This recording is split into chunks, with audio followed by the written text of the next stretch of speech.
we are the eyes and ears of the world, but like we also like are shedding a light and like giving a voice to those people. Like I'm just like, you know, the tool, I guess. Like I'm just like the project I'm working on is about Virginity Actions. It's about these girls who are selling their virginity online for like millions of dollars. Right. I sometimes don't pick up the camera when like people are crying. You know, like I want to help them. Hi, I'm Brittainy Newman. I'm a visual journalist based in New York City, and I love storytelling.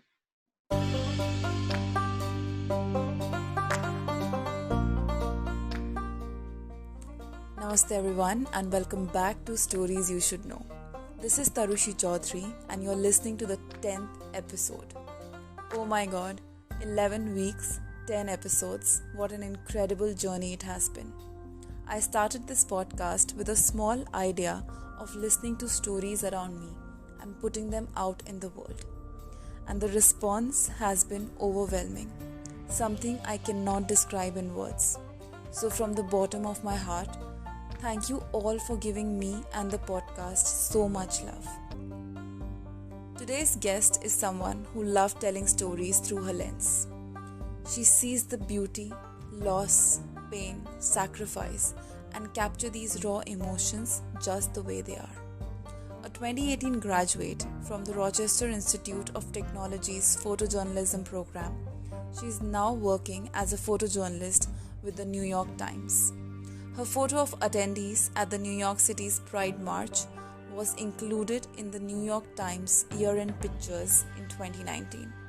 And she even photographed the 2020 Democratic presidential candidates for the New York Times Editorial Board. It's time to meet Brittainy Newman.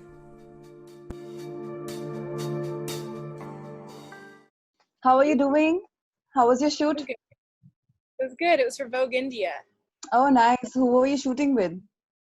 I was shooting with this guy named Manish Goyal, who is just has like a beautiful home on 14th Street and has like tons of celebrity friends and stuff. And so the story was about his real estate.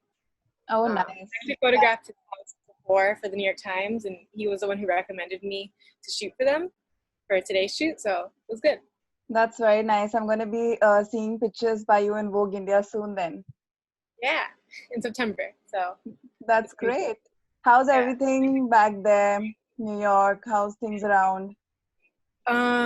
It's good. It's semi back to normal. I mean, now there's like outdoor eating areas that are taking up parking spaces. So I feel like just like anywhere you go, like no one is really winning. But I mean, the protests have kind of like stopped, which is kind of sad to be honest, because like only takes about a month for people to like really care, and then afterwards like people don't care anymore. Right. But I mean, weather-wise, it's super hot. I got a standing hammock on my roof, and I put up like a projector and a projector screen. So I've been having like little movie nights on my roof, like every night with my friends. So that's been nice. But otherwise, nice. Otherwise I get like about like 2 to 3 assignments from the Times. And so yeah, things are semi-normal. So you're mostly very, very occupied. So giving this time for this podcast, I'm very grateful. Thank you so much for doing this. Of course, thank you. It's super awesome. So, Brittainy, you are a visual journalist. You work for New York Times, and you have been doing this since 2019, if I'm not wrong. Yeah. So you got on board with them as a fellow, as a photography fellow in the newsroom, and how has it been? Let's go back to your childhood when you were studying. Did you always want to be a photographer? So actually, I used to do ballet for 12 years. That was my life. I would wake up every day and all I want to do is ballet. I used to model and act a little bit too when I was younger, but ballet always took over. And one day I broke my foot, and that kept leading to injury, so I eventually had to stop, and I was like 12 years old. And that broke my heart, but ballet really taught me about perseverance and like never giving up and having that sort of discipline. So after I broke my foot, I was homeschooled for 7th and 8th grade. My mom and my stepdad taught me English and history and science and math. and I ended up taking art classes at the Art Students League, and learning how to paint and draw. And so that's kind of what geared me towards like just like visual things in general. My mom, she works as a professional clown.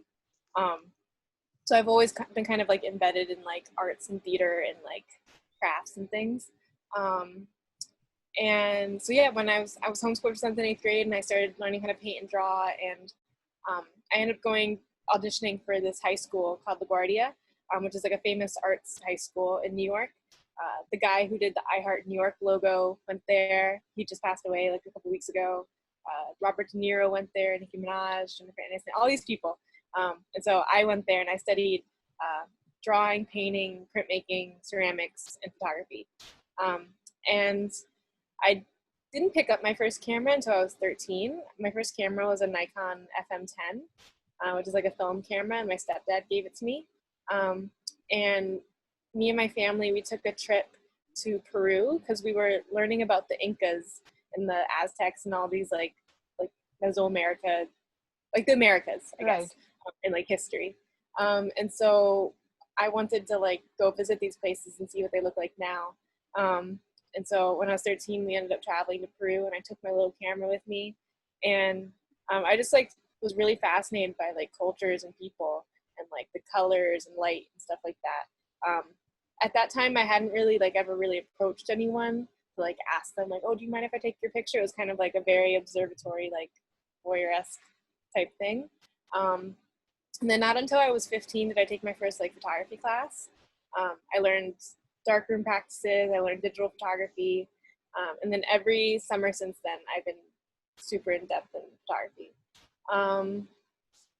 And yeah, I mean, it was funny, like one of those images that I took when I was in Peru when I was 13, I actually ended up submitting that to like a National Geographic community photo thing. It was like a photo competition for like outside people to submit to, and I like won, but I was 13. That's and great. I know I was 13, so I couldn't actually like win. You had to be 18 and older. And so when I went to college, I studied at RIT, Rochester Institute of Technology, and I studied where you can visit like all the major news companies, like in DC and in New York. So in DC, we went to go visit Nat Geo, and I spoke to a Nat Geo editor there saying, you know, I actually like won when I was 13, this like photo competition. And he was like, really? And he was the editor for that. And he was like, Wow. Yeah. And so he ended up going and taking time out of his day to like look up my name and my picture. And he was like, yeah, I found it. It was like a picture of a hawk, like in a canyon in Peru, which is like nothing. But yeah, it was really cool. So after I graduated high school, I was like super embedded in like photography. I studied at ICP, the International Center Photography School, and I did all black and white film there. I ended up doing my final project on during that time frame when I was a senior in high school. My stepfather died of lung cancer, and she sort of like stopped her clown business for like a little bit because it was just like too much stress. And so I ended up taking the role as a clown. And doing all these like self-portraits, all in black and white film, of me dressed up as a clown, taking self-portraits of me and her together, just sort of documenting like the natural, whatever, you know, our emotions and stuff. And so that was like when I really kind of turned the camera on myself and got really interested in like personal stories, and sort of like what intimacy is and like can be and what does it look like in all shapes and forms. And even like trying to document your own family is super hard, like access, you know. Right. I have other projects that I'm working on now that I can talk about later. That You know, when you mentioned this thing, I wanted to ask you this thing. I read on your website also that you majorly work around the concepts of pain and loss, and sacrifice. So did this start after you started this, your entire project, you know? It started at a very early age, and now you really, you like to focus on this particular issue because you have been involved with the current crisis also in America. The COVID crisis, the Black Lives Matter. So you like to focus all your energy in these kind of stories. Why does it matter to you so much? Those stories, but also I'm super, if not even more so, interested in happy stories. Like my mom is a character in herself. And I've grown up around, I live in the East Village, which has its own like funky charm in Lower Manhattan. It's like a huge punk scene here and like very music heavy and just like wackadoodle people everywhere. Just like New York is in general. And like, I'm very interested in happy, uplifting stories as well. But I don't know. I just like, I just feel so much. I'm like, I think like since birth, I've been like very empathetic.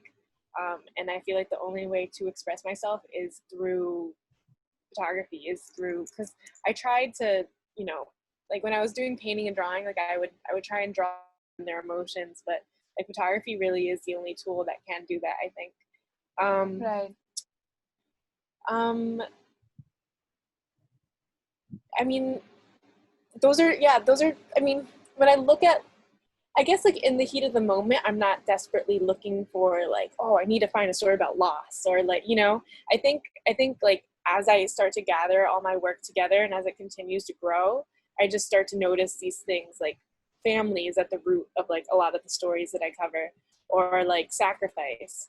I documented the closure of the Ringling Brothers Circus for my senior thesis, and Right. that whole project had to do about sacrifice. It was about the sacrifice that these circus performers are facing. Like they are having to leave this gigantic circus that's unfortunately closing and having to then move on to a different circus, yet they're sacrificing their time with their family. They're sacrificing like their livelihood in a sense, like just a lot of stuff. Right. And I like relate to that too, you know. I've had to sacrifice things as well. So I don't know, I think it all correlates, I guess, like Everything just subconsciously. comes together. I completely understand, because when I talk to people on my podcast, and there are so many different stories, I get to find out people are going through so many things, and stories just makes you feel a lot of emotions altogether. So I think I kind of understand what you are saying and the way things go. Tell Yeah. me about New York Times. How did it happen for you? How was it? How was the transition from a college graduate to landing up a fellowship in New York Times? It was literally when okay, so I studied photojournalism in college. I worked super duper hard. I like, everyone in college would think I was like crazy for like the story ideas I came up with. Like, again, I'm super focused on like character heavy stories. I like to have like a strong lead character, you know, as the voice.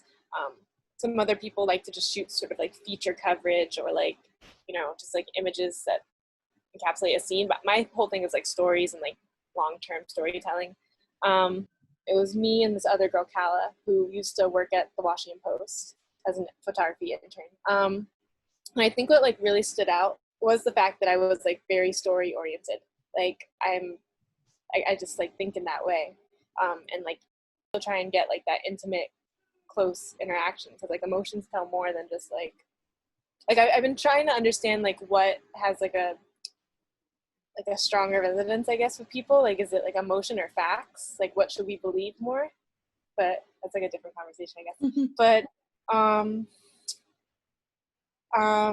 yeah, I had an interview. I got chosen based off my portfolio, off my website.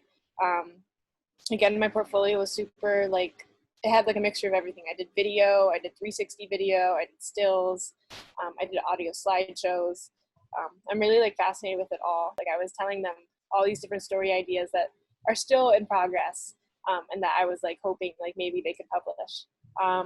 And so, but then the next week I got a phone call from Megan Lorem, who was the director of photography at the Times.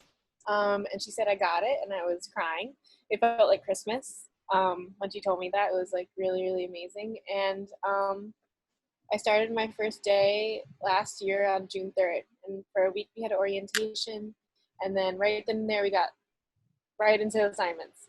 And I essentially worked like probably 24 days a month, to be realistic. Like, I was working literally every day. And I did a variety of assignments that was like such an incredible experience. I've done everything from photographing food to real estate to going on political campaign tours, photographing every single Democratic candidate. I read about it. You photographed every presidential candidate from the Democratic 2020. Yeah. I mean, that's amazing. How was it?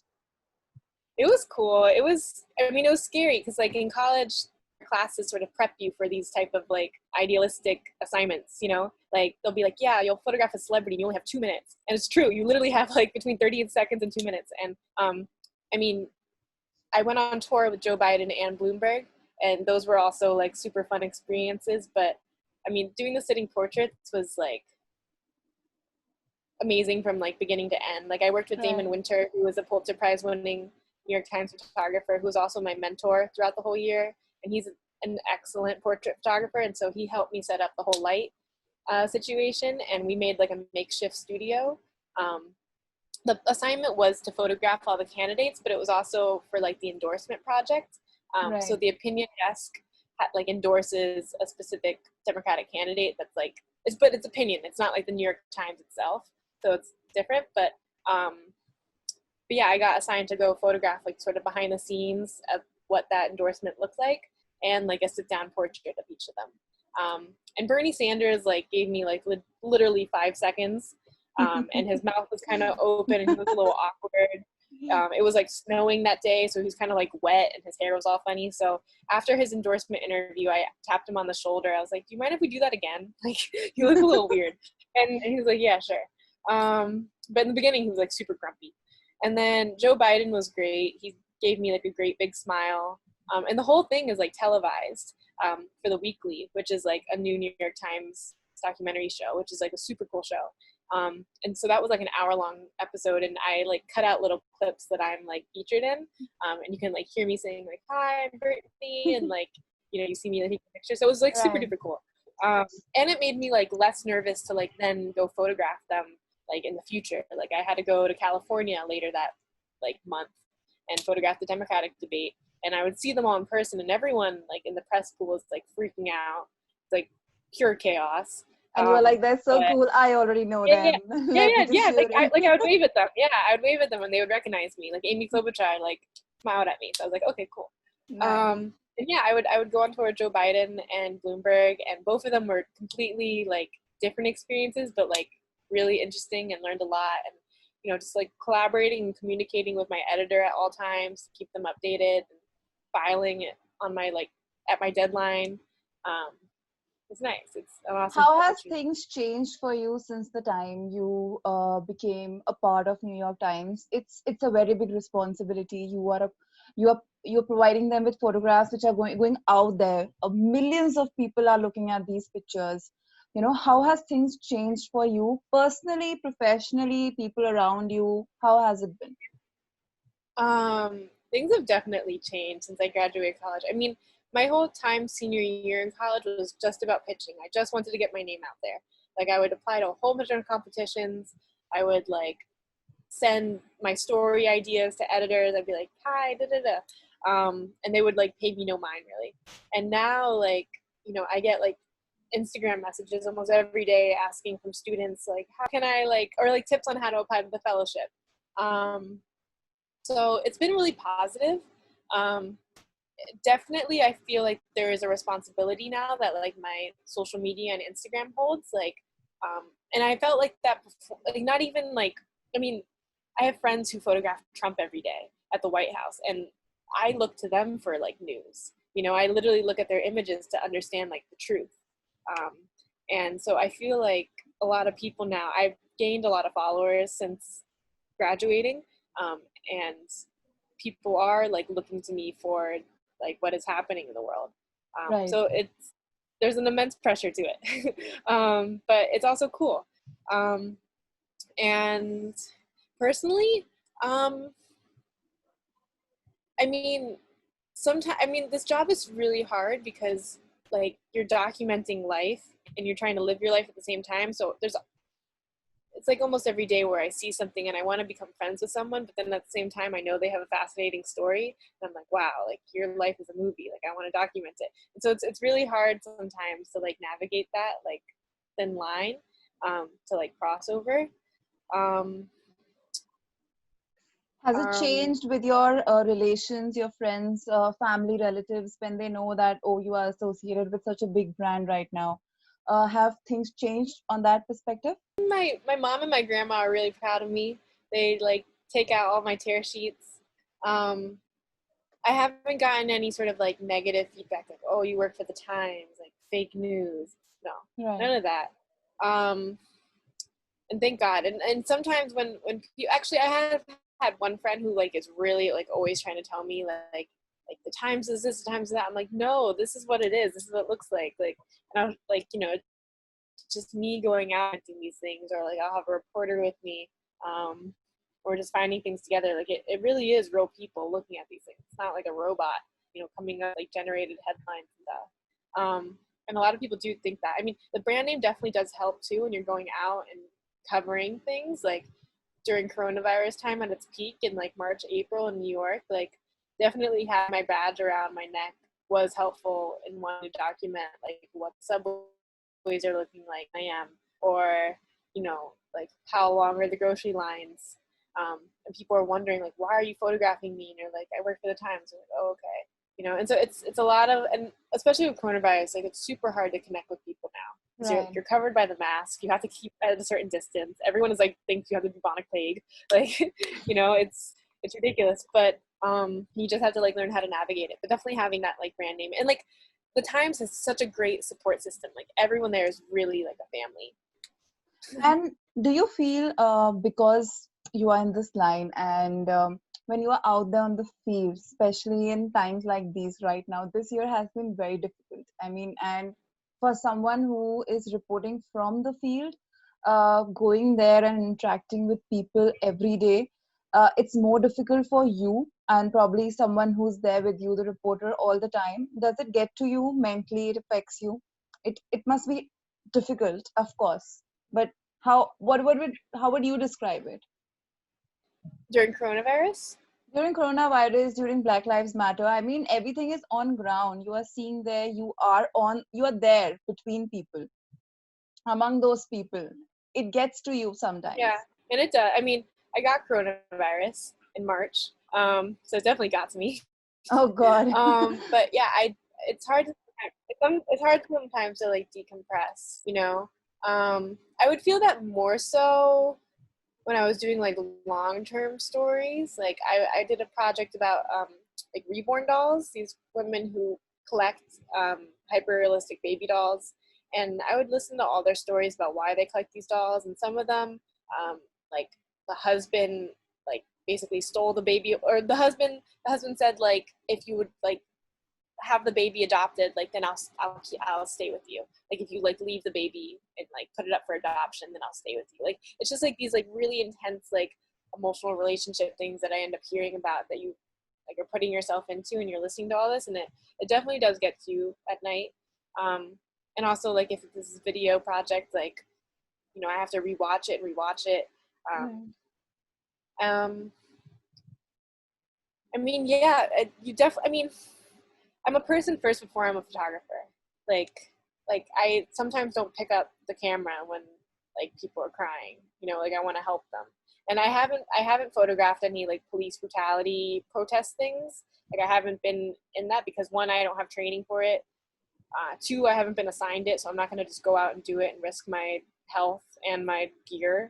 There's people who've been shot in the eye like Right. the past couple months. Like, it's crazy. So I don't know if I could actually like compose an image when all this chaos is happening. You know, Right. um, Yeah. I know what your question is, but No, no, it does I get to me. You know, understand. you have, I yeah. think you kind of put it together, and I can understand what you are trying to communicate. Tell me this thing. So over here, it's kind of a cross-cultural question. I don't know how to describe it, but in India, if you're a photographer, you're a photojournalist, visual journalist, you don't get that kind of a respect over here. Okay. It's very sad. It's very sad part that someone who's out there and capturing those pictures, until unless you are a celebrity photographer or you are this world-class photographer known for something big, you don't get that kind of respect from the people, from the masses, from your family, friends also. Let me tell you that ways. I mean, over here, if you are a fashion photographer, people might give you a little respect. They'll think, oh, you sit down with celebrities, you do these fun shoots, okay. Otherwise, ground level photographers, visual journalists do not get that kind of respect. how are things there at your end in New York, in America? I'll give you an example over here. So how I found you was a very interesting thing. I follow New York Times. I keep on reading Instagram articles and everything. And they have this one thing, they put out the photographer's name whenever there's a picture, short by. And I saw your names couple of times, and then I went to your profile, and then I researched about you. That's when I got connected to you, because I knew, okay, there's someone who's shooting these pictures for New York Times, and this is what she's covering. That thing doesn't happen over here. Okay, you will never see a photographer's name put out on an Instagram page or a website page of a news channel or a news website that, shot by this person, this is done.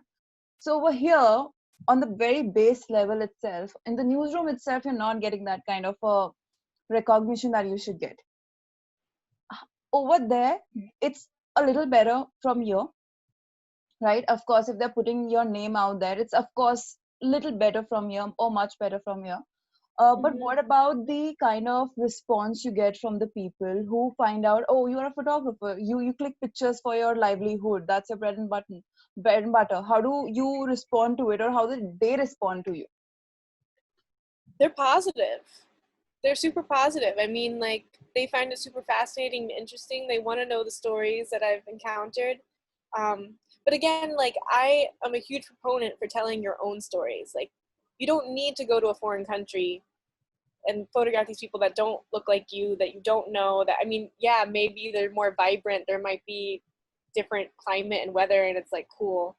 But like, tell your own stories from your own backyard. And that's what I'm like a huge proponent for. And that's what I learned when I was in college. You know, I went to Peru, and that was how I initially got interested in photography, because I was like, whoa, look at this different like lifestyle, everything. And yeah, that's real and true. But at the same time, I can't really like connect with those people. Like, I don't speak the language, and like, I'll never really know their history fully. There's a lot of people who like move to like different parts of the world because they think that like they're needed, but their voice isn't needed. The people who live there, their voice is needed. And so it's like, it's super, super, awful to hear that like in India, photographers are just like treated, I guess, with disrespect or like not necessary, when like, It's like, I mean, it's very sad actually. You will never see anyone saying, oh my God, you're a photographer, great. Tell me, how is it to be a photographer? And India is so vibrant. I've never been to India, and it's my dream literally to go, like literally. But, and I know I would have a blast there. I want to spend at least like 3 months there. Wow. But no, for sure. I want to go to Jaipur, like everything. I am from Jaipur, so if you need any tips. Really? Yeah. Yes, I will visit you when I go. That'd be awesome. But like, yeah, there's tons of white photographers who just go to India who then photograph these like stereotypical images of whatever, versus like what like what it like really looks like from like their perspective, which is like their voice. And so, and just like giving a human element, like it's all about like universal themes. Like, that's also what I learned a lot about in college. Like you need to find like the universality of like the story that you're doing, so that anyone who speaks any language, from any ethnicity, race, blah, blah, blah, age, can like relate to it and understand. And so that's like what I'm really trying to like, my goal is in like all the stories that I tell, is like, how can anyone look at this picture and like understand what's happening? Right. Yeah. Like, no matter how old they are, anything, they can like feel it. So I don't know if that answered your question, but that's annoying that exists. Yeah. Yeah. What are some of the fears that you have, Brittainy, as a photographer, as a female photographer? I guess my fear is just like misinterpreting the scene, like not asking enough questions, putting my own voice into it versus the voice of others. Like, we are the eyes and ears of the world, but like we also like are shedding a light and like giving a voice to those people. Like, I'm just like, the tool, I guess. Like, I'm just like I don't know how to say it. Yeah, like they are the voice, Right. for it. And so I'm just there to like document it and observe it and be there. So I'm always trying to have like a very neutral stance on things. I'm trying to always empower people that I'm photographing. And so, I mean, yeah, that's a fear. And so another fear, I guess, is like fear of failure. I hate to fail. I hate to like let people down. I would hate to miss a deadline. That's scary. Everyone has those kind of fears, fear of failure, being misinterpreted. That's kind of something which we all fear. You spoke about your projects and things that you want to work on and things that you are working on. Tell me, as a photographer, what are those projects, like your dream projects that you really want to put it out there at some point of time in life? So right now I'm working on a project about meeting my biological father for the first time. I bumped into him on the subway in 2017 for the first time ever. So I had a stepfather growing up, and he passed away of lung cancer, and that was what that whole project was about. But my biological father like abandoned me and my mom when we were born, and his name was Scott, and I had no idea what he looked like, who he was, anything. My mom would like tell me some stories, like he was a punk rocker and that they met at a nightclub, and that he was a piece of shit, and that was about it. And one day in college, I received a Facebook message from him. We shared the same last name, and he had finally like looked my name up. He always thought that I had like resented him and would keep my mom's last name, which is Kirkland, but instead I have my last name, which is Newman, which is his. And so he Facebook messaged me, and he wanted to like meet me, and I was like super nervous and scared. And I recorded our first phone call because I was like, maybe I can make this like into a documentary project, like the reconnection of us.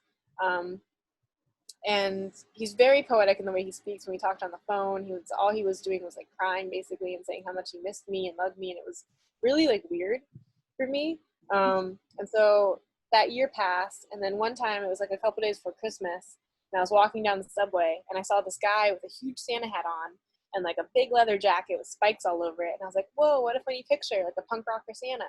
And I looked at the face, and I was like, holy crap, that's my dad. We look a lot alike, and both have long hair, similar almond-shaped eyes, pink lips, everything.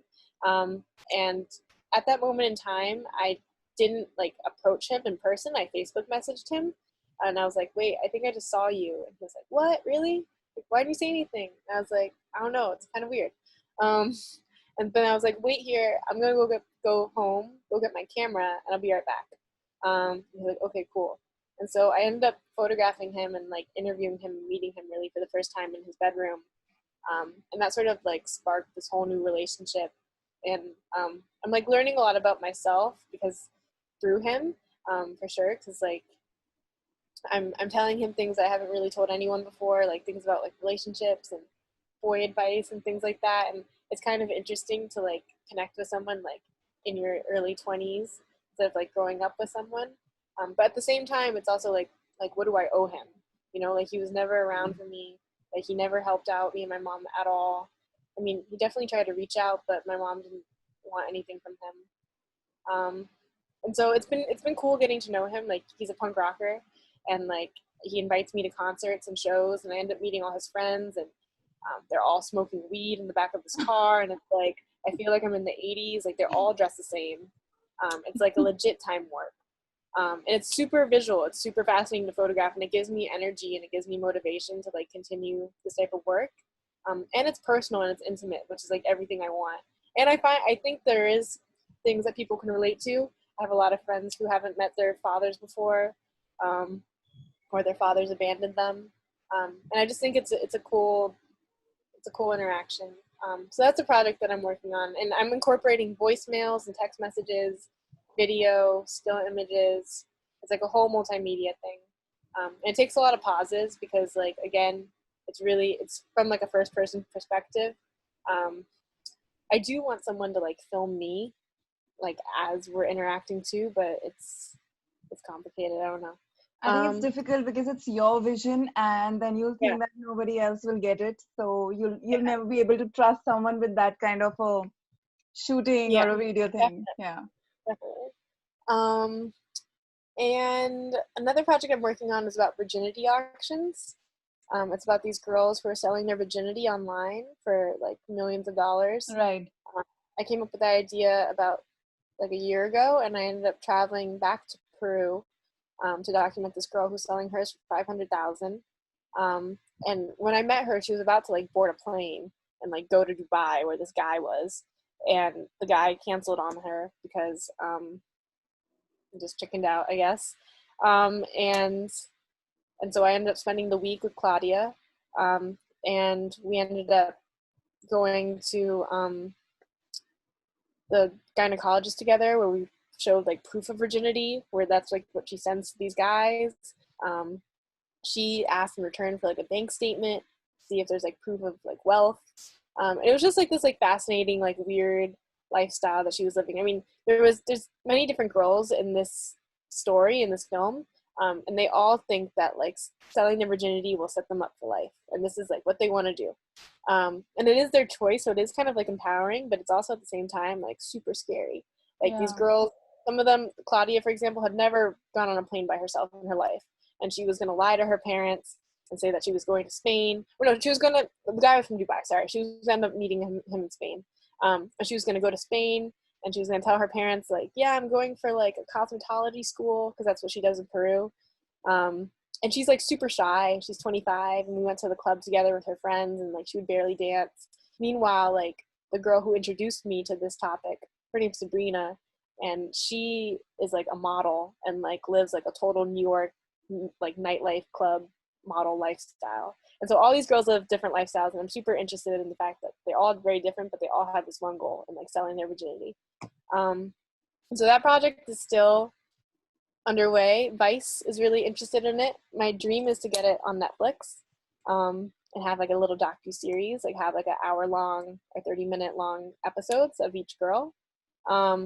And Vice is really interested in girls that are based in New York, so I've been in contact. I've been going on like all these virginity websites. If anyone ever looked at like my internet history, they think I'm like they like literally think I'm like the weirdest person ever. Because I look up like a lot of random stuff. I love research. That's like part of my favorite process. That's like one of my favorite things within the process of like journalism. Right. And I'm always like, I'm using Instagram and Facebook a lot to find my subjects, but for this I'm going on like virginity websites, and it's weird, and buyers are also hitting me up, and I'm very honest in what I'm doing and why I'm there. I tell them straight up, like, I'm doing a documentary, like, are you interested in speaking? And some of them say no, and some of them say yes, so it's cool. But those are two projects that are underway. And I mean, I have projects from that I did in college that I would love to continue working on and fixing with all the lessons Brittany, that I've learned now. tell me about the New York Times picture of the year that you clicked. I'm very interested in knowing that. It's the couple of it's a kissing picture at the Pride March, if I'm not wrong. Yeah. How did that happen? Yeah. What was it about? What's the backstory of it? So June is Pride Month, and literally events are happening every single day. There's parties that are happening on rooftops. There's parties happening at 4 a.m. There's roller derbies, all this different stuff. It's a blast. It's going on every day, every single hour. Yeah. It's super cool, and it's exhausting. And that was one of our first like assignments, like legit assignments. And I was assigned to photograph like all the parties at night, because my editors knew that like I'm a night owl and that I like to go clubbing, and so they were like, you're gonna get this one. I was like, okay, cool, because like there's cool light at night, so I was happy with it. But Pride March came, and that was like the last day of like this whole assignment, and it was like literally 100 degrees. I got like a massive sunburn, like a camera sunburn strap sunburn. I was really exhausted. I wasn't happy with any of the images I made. They were pretty like sort of like normal images that you would capture there. It's hard because parades are so big. There's so many people. It's not really about like limited space. Like it's not like about like people are telling you where you can stand or not, but it's just like trying to see, you know, and like trying to focus because everything is happening at once. Right.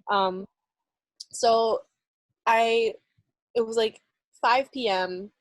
5 p.m. was like our deadline. Like we were done for the day. I was like leaving a Starbucks. I wasn't really happy with anything I shot. I sent in my final images, and I walked out of the Starbucks, and I saw these two couple that was kissing against the scaffolding. And I was like, oh my God, this is beautiful. like snapped a couple pictures. They like looked at me and laughed, and I was like, no, keep kissing, it's cool. And they're like, okay.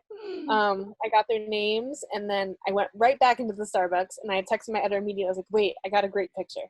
Like, just hold on. And that picture ended up getting used like all over the place, and it got featured in the Year in Pictures, which was a huge honor. It's like the best of photojournalism in like the whole world, according to the Times, for each month. And yeah, I love that image. Like, encapsulates exactly like what Pride March is. It's like people trying to like see what the parade is about, but it's also about these small moments of joy and love, and equality and inclusivity, and so I love that picture. It's one of my favorite images I've ever made.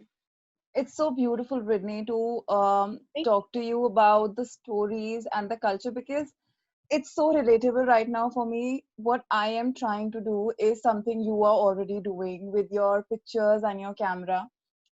I know the exact feeling, how it feels when you talk to someone and get to know their stories and what went behind that person, the success, the failure, everything. So it's so beautiful to get to know you, to talk to you. You took out such long time for this podcast. It's great. I mean, it's even beautiful to know someone from another part of the world. And Of I know course. we had to do a lot of to and fro of timings and everything, but I'm really glad it worked out for both of us. Thank um, you.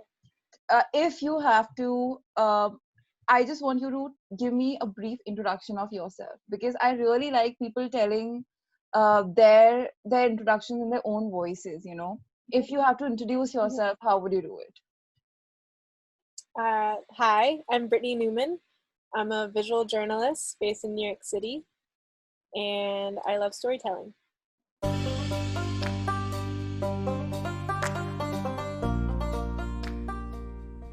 That was Brittainy Newman, a photojournalist based in New York City. You can follow her on her Instagram page at bnewmanphoto. If you like this podcast, please share it with your friends, your family, your colleagues, your Snap buddies, your Insta buddies, your Facebook buddies, or even maybe your crush. After all, stories do bring us together. I would love to hear from you all, so you can slide in your messages in my Instagram DMs at tcisha or stories you should know. You can also write to me at tcisha@gmail.com. Also, I want to give a shout out to my family and friends. I want to tell you all that I miss you guys every day and I love you so much. And for all those listening to this podcast, pick up the phone, call the people you love, listen to their stories, because life is unpredictable. And one thing this year has taught us is that we need people we love around us to survive. I'll be back next week. Take care of yourself. Help someone in need if you can. Be patient and be kind. This is Misty signing off.